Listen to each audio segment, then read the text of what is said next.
Hi friends, welcome to my channel.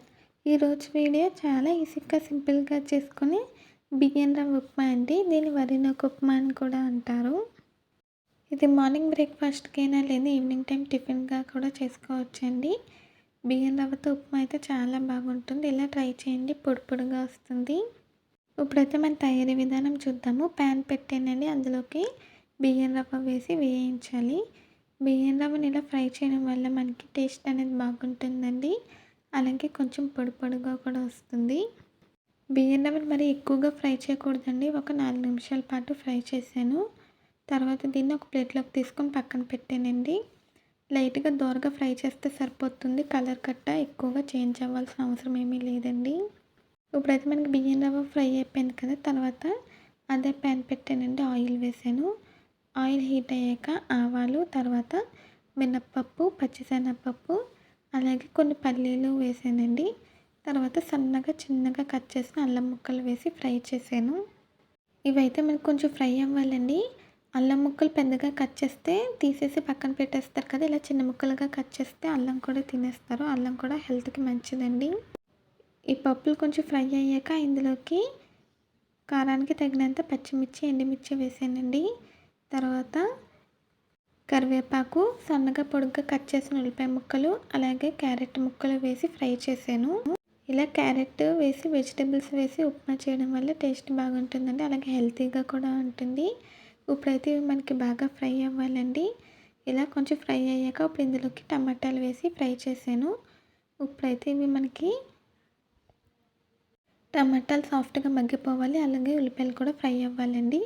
చూడండి friends, ఇప్పుడైతే మనకి పర్ఫెక్ట్గా ఫ్రై అయిపోయింది. మీరు ఇంకేమైనా వెజిటబుల్స్ కావాలంటే యాడ్ చేసుకోవచ్చండి. తర్వాత ఇందులోకి వాటర్ వేసాను. ఫ్రై అయిపోయింది కదా. 1 గ్లాసు రవ్వకి 2 గ్లాసులు వాటర్ వేసానండి. తర్వాత రుచికి సరిపడా ఉప్పు వేసాను. ఇప్పుడు ఒకసారి బాగా కలిపానండి. తర్వాత మనం వాటర్ని అయితే మరిగించాలి. మనం ఏ గ్లాస్తో అయితే రవ్వ తీసుకున్నామో అదే గ్లాస్తో వాటర్ వేసుకోవాలండి. అప్పుడే మనకి పర్ఫెక్ట్గా వస్తుంది. ఉప్పు సరిపోయిందా లేదా అని ఒకసారి చెక్ చేసుకోవాలండి. ఉప్పు సరిపోకపోతే ఇప్పుడే వేసుకొని కలుపుకోవాలి. ఇలాగా వాటర్ వేసిన తర్వాత మనం ఒక 2 నిమిషాల పాటు బాగా మరిగించానండి హై ఫ్లేమ్లో. తర్వాత ఇందులోకి రవ్వ వేసేసాను. మరి ఎక్కువ మరిగిస్తే వాటర్ అనేది మనకి ఆవిరైపోతుందండి. అప్పుడు మనకి బియ్యం రవ్వ అనేది కొంచెం పలుగ్గా ఉంటుంది. అందుకని కాసేపు మరిగించిన తర్వాత రవ్వ వేసేయాలి. రవ్వ వేసేసిన వెంటనే సిమ్లో పెట్టేసి బాగా కలిపి మూత పెట్టి ఉడికించాలండి. బియ్యం రవ్వ ఉప్మాని అయితే ఇలా చేసి చూడండి, చాలా టేస్టీగా ఉంటుంది. ఇప్పుడైతే మూత తీసానండి. మనకు ఆల్మోస్ట్ ఉడికిపోయింది. ఇంకా కాసేపు ఉడకాలండి. ఇప్పుడు ఒకసారి బాగా కలుపుకోవాలి. కలుపుకొని ఉడికించుకోవాలి.